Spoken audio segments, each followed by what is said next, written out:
What's going on, everyone? Nick from Comic Culture here. It's time for Nick at Night, my weekly comic book review show. Let's get into the books I read this week. We're going to start over in DC with Absolute Wonder Woman issue number 7. Got that awesome variant cover. We have Persephone showing up inside this issue. We thought that she might be showing up inside of here because Hades is doing some Hades stuff, pulling Diana down into hell, imprisoning her mom Circe, and throwing Diana into this battle arena. And we're trying to figure out where to go from here. Of course, Diana pulling from past lessons learned from Persephone and from her mom Circe, using those lessons learned that she heard from stories and experiences when she was a child to overcome the odds that she's facing right now and take out Hades, or, you know, kind of get the upper hand in this situation right here. How is she going to escape all that stuff? We explore that inside of here. We get a cool backstory as well from Kelly Thompson and Dustin Wynn. A couple little pages, a cute little story inside of there. But I will say, if you liked what you've seen so far in Absolute Wonder Woman, it continues in here. It's still one of the best Absolute books out right now. Let me know if you read it. Speaking of Absolute books, we have Absolute Martian Manhunter issue number 2. Dennis Camp on this one. We have Javier Rodriguez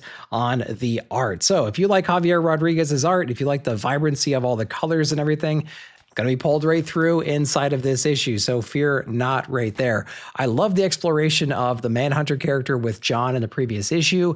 A lot of questions about like what was happening, how exactly it all went down. We are kind of past that a little bit inside this issue. We are more like assimilating the characters at this point, trying to make them work together in some kind of a way. Still a lot of mystery around everything, but it's kind of fun to see them working together inside of this issue, so that's pretty cool. If you're into the Martian Manhunter lore, there is another character, or a villain of sorts, inside of that whole lore that we explore inside of here, and like what their influence on characters can be, especially humans.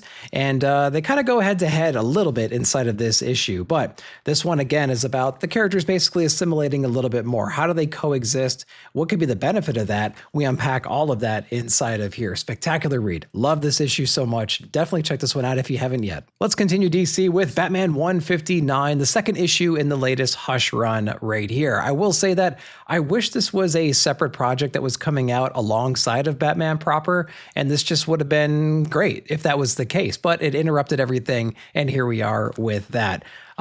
I think a lot of my criticisms for the first issue of this run pull forward into here. I like the art style. I mean, Jim Lee's a legend, of course. I feel like this book was plucked right out of the early 2000s, so the vibe, the feel, it's all still right there. We have a Batman right now who doesn't know who to trust, thinking Hush is running everything right now, trying to do like the opposite of whatever he thinks Hush would want him to do in this situation, but he still has to maintain the core values of Batman. He can't let the Joker die. He has to introduce people that he's known in his life that can help him in this situation. And of course, members of the Bat family are going to be picking up on this, and they're going to have their own thoughts and actions because of Batman's response to this whole situation. So we get to balance all of that stuff. There's some annoying writing, I would say, with Batman himself. Again, he's overly paranoid that Hush is just pulling the strings everywhere, and it's very evident inside of here. I like the art. The art's great inside this book. You know, what more could you say? But I really wish this was its own thing outside of Batman proper, to be honest with you. So that's where we are right now. It's not bad. It's a continuation of what we already know. It's completely ignoring everything about the Batman proper universe that we've been building recently. If you're into that kind of stuff, then great. Not too bad of a read. Let me know what you thought. We had Batman. Let's go into Superman number 25. Got that Jeff Decal variant because why wouldn't you get that variant? It is incredible in here. I would imagine if you're a long-term Superman fan or reader, this plot has had to have happened before, where Lex develops an evil version of himself and eventually gets unleashed, and it takes immediate control of the situation and knocks our heroes down a peg or two. And then all of a sudden, you know, it's that retaliation effort right there from our heroes, and maybe even Lex himself. That's what we get inside of this book. We get to see the motivation behind the characters that were involved with unleashing this better version of Lex right here. We get some cool characters that we haven't seen for a little while inside the DC universe show up and help our heroes out a little bit. Cool team up of powers between Lois and Superman. Of course, we get Lex doing Lex things in here as well. And, you know, at the end of the day, we resolve our issues, but at what kind of a cost? That's the kind of book this is right here. A character that is powered inside this book is having some issues towards the end here. We're going to be unpacking that in future issues, obviously. Superman issue number 25, great visuals. It has to be a familiar story for long-term readers. For me, it's pretty predictable, but it was still fun. Let me know if you read it. So we talked Batman, we talked Superman, let's talk Justice League Unlimited. We have issue number 6 in here. So if you're reading Absolute Martian Manhunter, it's obviously focused on the Manhunter persona, right? Going through the galaxy, finding its new host, whatever it might be. Something very similar is happening inside the first part of this book, and it's attaching itself to a very cognitively powerful villain. I thought that part was really, really great. We explore that in the very beginning of this issue right here. The rest of the issue is more of an explanation about how we got to where we are at the end of issue number 5, the villains that have gotten brought together, how they planted a mole under the watchtower. It explains all of that stuff pretty straightforwardly, right? So there's all that stuff going on right there. I think the coolest part was the Manhunter power set, right? Leaving John's body in a way and finding a new host. That was the coolest part of this whole book in the very beginning of it. Visuals were great, as always. I'm really anxious for this book to get to the New Gods, to be honest with you. We got a tease of that in the latest issue of New Gods. I want Unlimited to catch up to that point right now. And, I don't know how long it's going to take to get there, but this is where we are now. Unlimited issue number 6. Let me know if you read it. All right, let's go over to Marvel next with Predator versus Spider-Man issue number 1, the crossover that we've probably gotten in the past and you never know you wanted more of. But this was a great read. Red band for sure, man. I don't know why it's not on here. Maybe it is. But yeah, it's absolutely incredible what they're doing inside of this. Over the top gore. It's horrific, guys. That's all I can say. So, of course, it's a Predator. It's a Spider-Man book. Predator's wreaking havoc. He's like a serial killer right now. They don't exactly know what it is in New York. All we know is we're finding bodies. They're mutilated. They're almost like set up as trophies. And nobody really understands what that means. Parker's working for the Daily Bugle, taking pictures, getting into the crime scenes, things like that, sneaking around. And we're going to be seeing how much of a menace Predator is as we keep going. But a very popular Spider-Man villain is going to be joining us as well. And it's going to be very interesting to see how those 3 characters get together and what they actually do, right? It's going to be an incredible combination of personalities, I would say, inside of here. It's got me really excited to see where it goes. Predator versus Spider-Man number 1. Exciting, gory as hell, and it might be just a stupid fun book. You might want to check it out. Speaking of Spider-Man, though, we have ASM issue number 2, got that awesome variant cover as well. It's pretty hard on issue number 1, I think rightfully so. The story wasn't really engaging to me. The art was about 70% of what I know that Pepe Larraz can achieve because I've seen his other work and it's absolutely incredible and I love everything he's doing. This issue here, I'll admit, was better than the first issue because we're kind of getting away from the woe is me, I need to find a job, I'm getting rejected kind of a Spider-Man.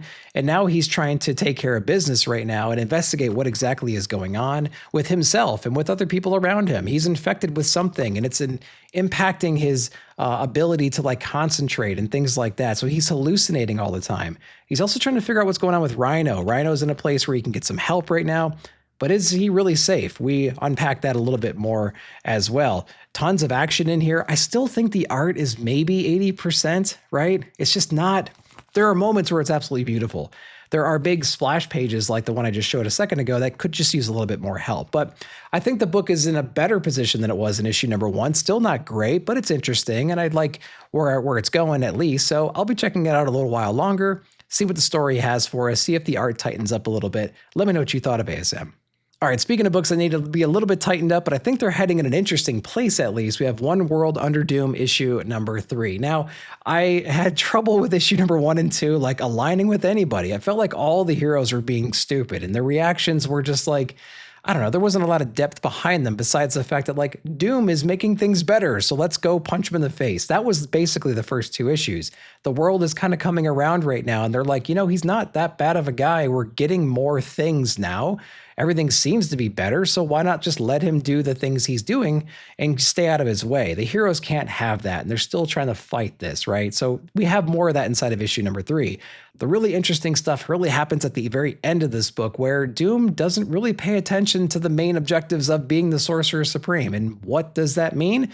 Well, he's not exactly keeping back all the evil forces that are out there, and now they're able to infiltrate Earth because he's distracted and preoccupied with stopping the heroes and achieving whatever goals he has right now. So he's not exactly doing what he's supposed to be doing as Sorcerer Supreme. We're going to see the repercussions of that in subsequent issues. So that's the most intriguing part of this whole thing. Everything else is kind of like eye-rolly, I think, but it's okay. We'll see where it's going to be going from here. One World Under Doom issue number 3. Let me know what you guys thought. All right, let's go over to Image next. We have G.I. Joe, Real American Hero. This is the Roadblock silent issue. Now, I've loved all of these silent issues so far. So we've had Jinx, we've had Spirit. They've been awesome. I highly recommend checking them out. The great thing about them is you don't need a lot of character backstory or familiarity with them to understand what their actions are on the page. It's pretty straightforward. It's a very breezy, quick read, but that doesn't mean it's throwaway by any means. There are some impactful moments inside of here, but they're kind of one and done, obviously, as single issues right here. But Roadblock right here, he's a machine gun toting badass, of course. He's on a rescue mission right now to, I think, rescue Scarlet. Correct me if I'm wrong. She's been held captive by Cobra, and he lays a trap for them and comes in guns blazing, essentially. And the two of them team up to eventually get away from the Cobra's grasp. So I thought that was handled really, really well. Tons of action, of course. There's no dialogue at all. But again, the expressions, the actions, the pace, the composition, everything is so easy. You can just breeze right through it. But it's really fun at the same time. So really recommend checking out these G.I. Joe silent issues. We've had 3 so far. They're all worth it, especially that Dan Waters and Danny one. Check out Roadblock, though. Let me know if you did. Let's continue G.I. Joe with Joshua Williamson and Tom Riley's run. We have G.I. Joe issue number 6 right here. Of course, we have the big battle between Duke and Cobra going down in the first part of this book. Amazing imagery inside here. I just love all of that stuff that's going on in here. These are two people that haven't met each other yet. So it's really cool to see this initial interaction from the first time from this universe perspective. And we get to see, how well equipped Cobra is. I mean, Duke is a badass in and himself, but Cobra is no slouch, man. He can really hold his own. Of course, we have this bomb that's about to go off and turn everybody into Cobra slaves. We have Destro trying to chase down the rest of the Joes that are on the run right now. So many cool things happening inside this book. So I'm really, really enjoying G.I. Joe right now. And I'm so happy I'm able to say that. It's kind of like Conan last year. It's like I wasn't really a huge Conan fan, and now I'm a big Conan fan. We just need some distribution stuff figured out so I can jump back onto that bandwagon. Really exciting stuff, like I said, happening inside of G.I. Joe. Make sure you're reading this one. Let me know if you are.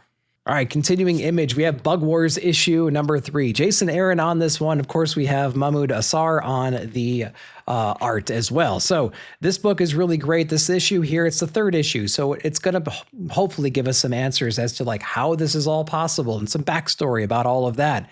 Classic 3rd issue fashion. That's exactly what we get inside of here. We're in this battle arena right now, surrounded by all these insects, all these mosquitoes and whatnot, tearing into all the fodder that they threw into the arena. And we have a display of power and understanding of what that power is.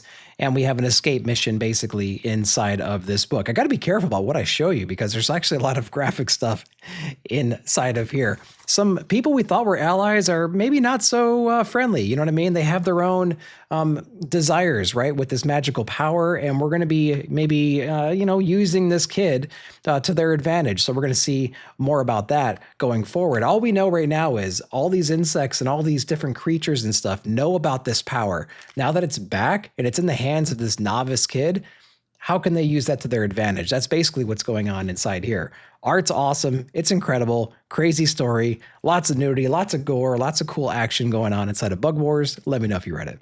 Assorted Crisis Events issue number 2. Dennis Camp. Man, this book was incredible. I will say if you are into Ice Cream Man, you're going to love this kind of a story as well. They're one and done. They're trippy. They're metaphorical. They're introspective. It's incredible what he's able to accomplish inside this book. The compositions and layout and art are insane in this as well. There are so many layers to the story in here. It's all about the reciprocal nature of men and animals and monsters and dreams and desires and hopes and whatever else, right? And at the end of the day, we're all just sacks of meat. Interesting stuff happening in here. Definitely gets you thinking. There's lots of gore inside this book, but you get the idea with what you saw inside of issue number 1. This one is focusing at a very, very high surface level right here, focusing on this guy who's kind of tracing his father's footstep, working in this meat packing plant where there's a bunch of cows that they take out. He's dealing with his own family situations, trying to provide for his family, but he gets in this mental loop, this almost like mental illness. He's being dulled by his job because of how violent it really, really is. And there's a whole layer of metaphor and just sad truth layered on top of all of this. It's incredibly bright, incredibly violent, but it's also shockingly hopeful, kind of like an Ice Cream Man issue would be. It's going to tear you apart. It's going to slightly build you back together, and you're going to be a different person at the end of this issue. Guarantee it. Issue number 2 is out. It's heavy. It takes a couple of reads to get through it, and it's an enjoyable reread for sure. Let me know if you read it. Kieran Gillen on Power Fantasy issue number 8. Casper Wingard potentially doing the work of his career right inside this book. If you're not on Power Fantasy, I was a very late person to the Power Fantasy world, so thank you very much to all those who influenced me to get back on this book. Talking to you, Eric and Stu, thank you so much. So getting into this book, though, there's a lot of heavy topics inside of here. I was talking about Casper Wingard and his artwork and everything. Holy crap, guys. It is beautiful. It's haunting. It's dark. It's bright at the same time. It's inspiring. He's just doing an incredible job. Story-wise, we're still featuring the second summer of love. We're doing some time-jumpy things right now. We still have Eliza. We get introduced to her ex-husband, apparently, inside this book, and how she was wanting to join the pyramid, right? She wanted to join that entire cult. The queen that we explored that was kind of like putting everybody in this psychedelic trip in the second summer of love, when that queen gets out of control and wants to destroy the world, this is the story of Eliza kind of stepping up, giving up a part of her, but also gaining something a lot more demonic in return, and combining all of those powers to take on this threat. And like, what has she become now that she's able to like put those two opposite powers together? She has that angelic presence, but she also has a demonic presence inside of her. She's probably one of the most interesting characters in this book. And that says a lot because there's a lot of cool characters inside of here. But all these atomics, they're very powerful in their own right. So who's manipulating her behind the scenes? But of course, if you read the story, if you read these issues, you can probably guess who that might be. But it's really shocking nonetheless as we go through. So this book is extremely powerful. It's one of the most beautiful books you'll ever read. It's very complex, and I want it to go 50 issues, guys. We got to get this book going, man. If you haven't been reading this one, I highly recommend doing so. It's dense, but it's great. It's a great superhero book, if you know what I mean. So let me know if you guys are reading this one down below. All right, guys, that's all I read this week. I have kind of a shorter week, so I couldn't get everything in that I wanted to, but that's what I read. Those are my thoughts. Let me know what you read down below. Of course, while you're down there, like, subscribe, share, hit that bell notification to be alerted whenever I put out new videos. Thank you so much for watching. We'll see you in the comments.